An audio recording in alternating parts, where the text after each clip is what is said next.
What's up guys, it's Mike here again, and today I want to talk about the 12-gallon aquarium that we're going to set up. Yes, it is around 12 gallons, it's not 10.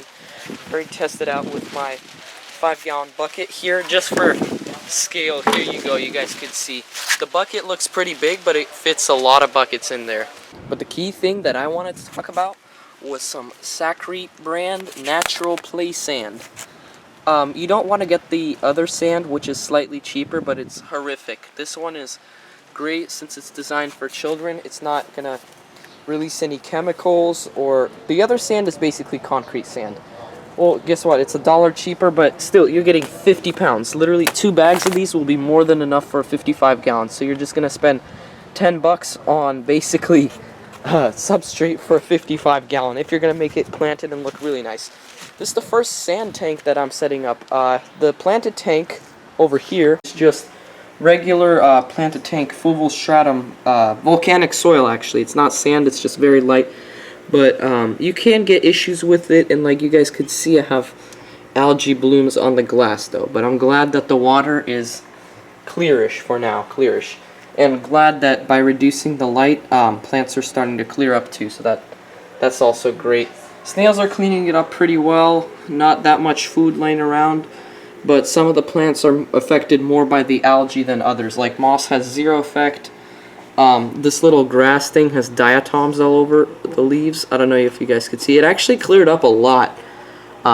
This kind of looks bad, but it used to be way worse here. But I guess the plants most affected by it are the leafy plants in the back, which I'm still trying to identify, and this grass thing. But other than that, it's looking pretty clean, pretty good. So I guess what the basic game plan here will be to rip open the sand and throw it in the bucket and wash it through just to make sure that it's clean and safe. Alright guys, I already opened it up. Sorry I didn't record that for you guys here today. But we could take a look at the sand. It's not bad quality sand here. It looks like normal sand. It is kind of dark out. But look, when I throw it into the water, the wet edges get dark. So that's what we want. We want that dark but white sand look. So as you guys know, sand is basically crushed rock. So it's just as heavy as rock. It's even heavier because it's much more compact. Crushed rock does not sit as tightly as sand because sand has no air in between it, but crushed rock has air.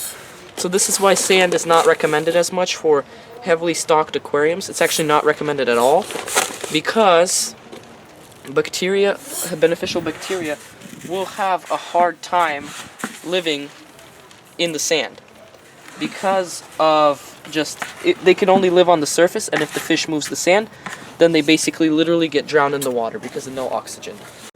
Okay, just to clean it off, I'm gonna try to put some pressurized water in it and just like stick it in like an under gravel filter and just swivel it around to get sand, all the dirt out of the sand is what you want to do. Now when you do this, you want to make sure that you don't bring up too much sand. You don't bring up too much sand, as the sand is very heavy, and this bucket is actually almost as heavy as a full bucket because of the sand on the bottom. It weighs about 3/4, but it's only halfway full. So the water coming out is, sorry it's kind of dark outside, but as you guys can see, the water coming out is brown. And I don't know if it's just dirt or trace elements, which might be good for the aquarium, but I would certainly not want to risk it and end up putting some heavy metals into my aquarium or something else like that. So this is the 7th time I've rinsed the sand. Yeah, it's a bit of overkill, and the water is still murky, so it's certainly way better than it was the first, the second, or the third time. But honestly, I think I will just leave it at this and just continuously test the water parameters. So guys, this is the 7th time I have rinsed the water and it's still murky. And I think I will just leave it at this. I don't know if you guys could see it. You could literally, like, I'll put my hand in, okay? You can see it, you can see it, you can see it. Okay, it's like 3 inches in, and it's like disappearing. That's how literally murky the water is. It could just be regular dirt, but that would have been washed away a long time ago, or it could be, I don't know, other random crap. But I will do some research and I will be back. guys, just a life hack, the thing.